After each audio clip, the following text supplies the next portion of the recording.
जी जनाब, मेरे लबों पे रक्सा मुस्कुराहट देख करके शायद आपको गलतफहमी हो कि मैं कोई बहुत ही मज़ाहिया ख़बर लेकर के हाजिर हुआ हूँ। आप यकीन जानिए, ख़बर अपने तौर पर जहाँ से जारी हुई है वहाँ तो उन्होंने बड़ा ज़बरदस्त अदाकारी फरमाई है, लोग वाह वाह कर रहे होंगे। लेकिन जिस ज़मीन पर बैठ कर के मैं इस ख़बर को सुन रहा हूँ, मुझे हंसने के अलावा और कोई ऑप्शन मिला ही नहीं। भारतीय वज़ीर दिफा राजनाथ सिंह ने एक मरतबा फिर फरमाया है कि हम पाकिस्तान पर हमला करेंगे, कराची पर हमला करेंगे, पाकिस्तान का जोग्राफिया और तारीख़ बदल कर रख देंगे।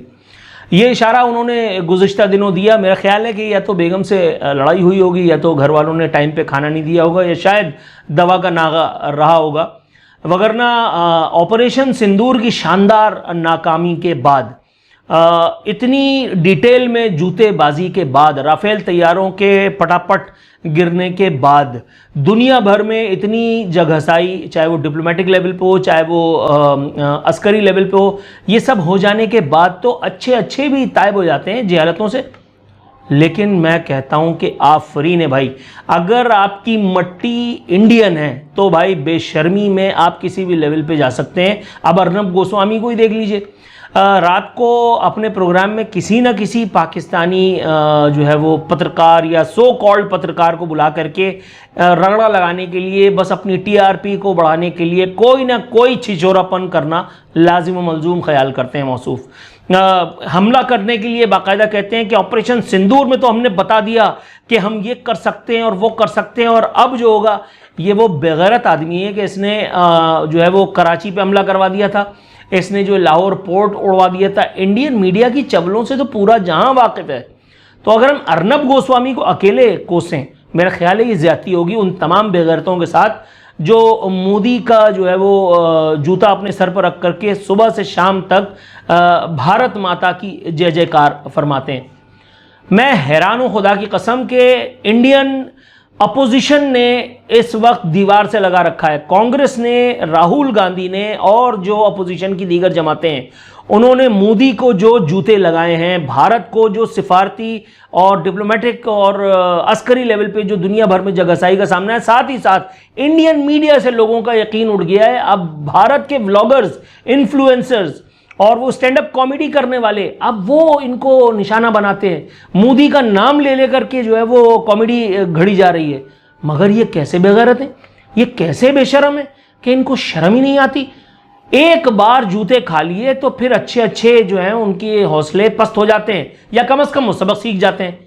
दूसरी जानिब एक बड़ा बेहतरीन और बहुत ही ज़बरदस्त किस्म का बयान सिक्योरिटी ज़राए की से मंसूब करके मैंने जो अखबार में पढ़ा, आप यकीन कीजिए मेरा दिल खुश हो गया।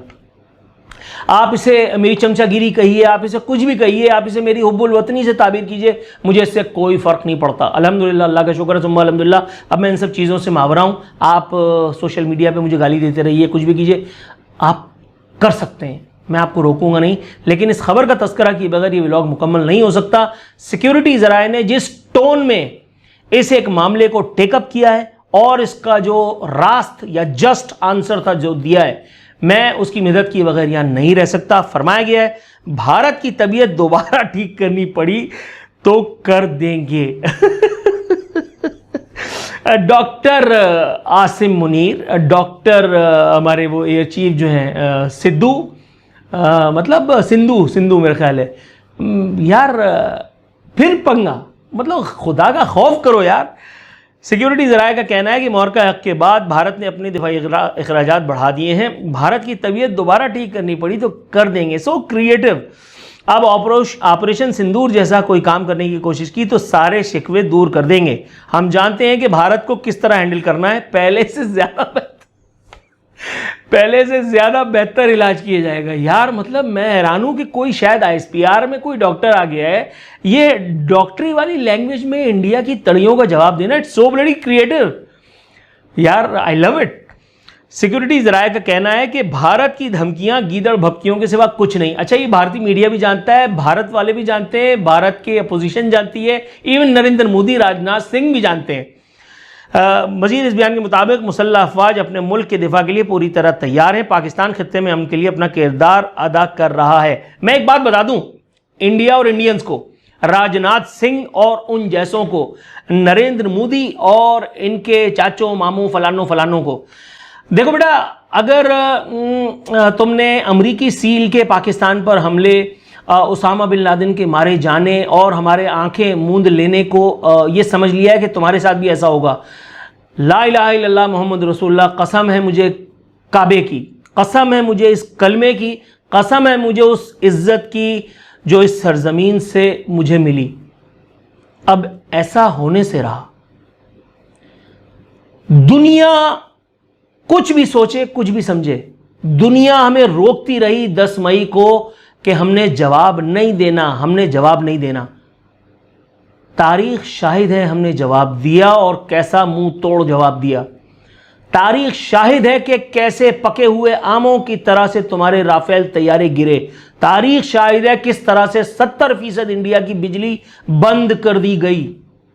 अगर तुम्हें दोबारा ये एडवेंचर करवाना है, पिछली मरतबा S-400 था, इस मरतबा शायद कोई और अल्लाह मारी चीज़ जो है वो हमारे निशाने पे आ जाए, लेकिन याद रखना कि इस मरतबा अब अगर ये पड़ी लकड़ी उठाई तो ये लकड़ी इतनी सारी जगहों की मुतनाज़े या ममनुआ मकामात की सैर करके आएगी कि कोई डॉक्टर भी फिर उसका इलाज नहीं कर पाएगा। मार्क माय वर्ड्स, मैं DG ISPR का कोई नुमाइंदा या ISPR का कोई रिप्रेजेंटेटिव नहीं हूँ। मैं ये बात कर रहा हूँ अफवाज पाकिस्तान नहीं, अवाम पाकिस्तान के तर्जुमान की हैसियत से।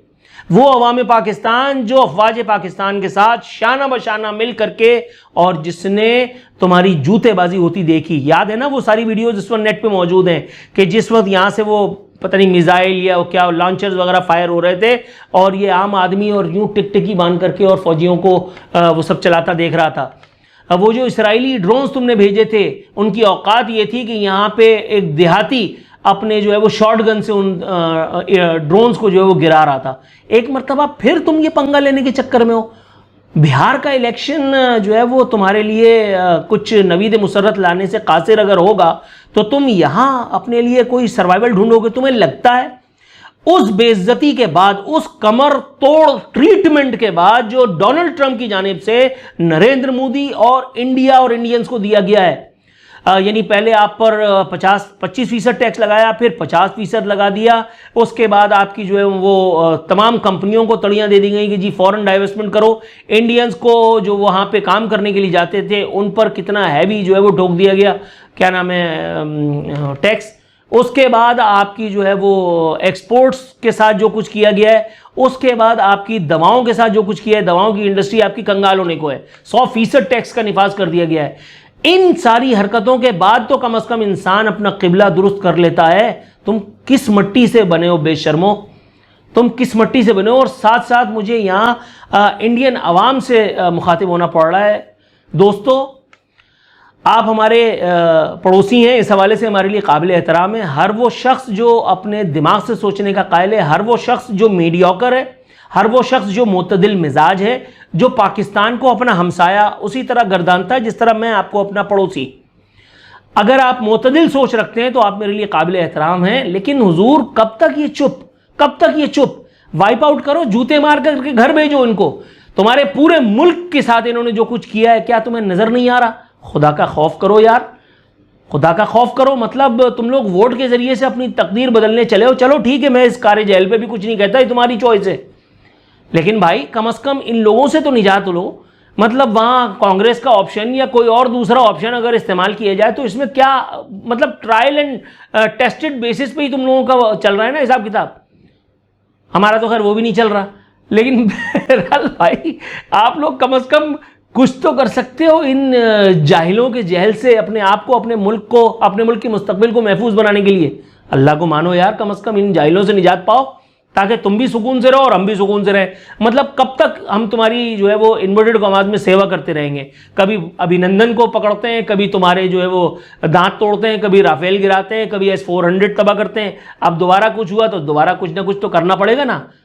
अल्लाह ताला पाकिस्तान का हामी और नासिर मददगार हो। याद रखना, तुम अमेरिका नहीं हो, तुम अमेरिका नहीं हो, तुम इंडिया हो।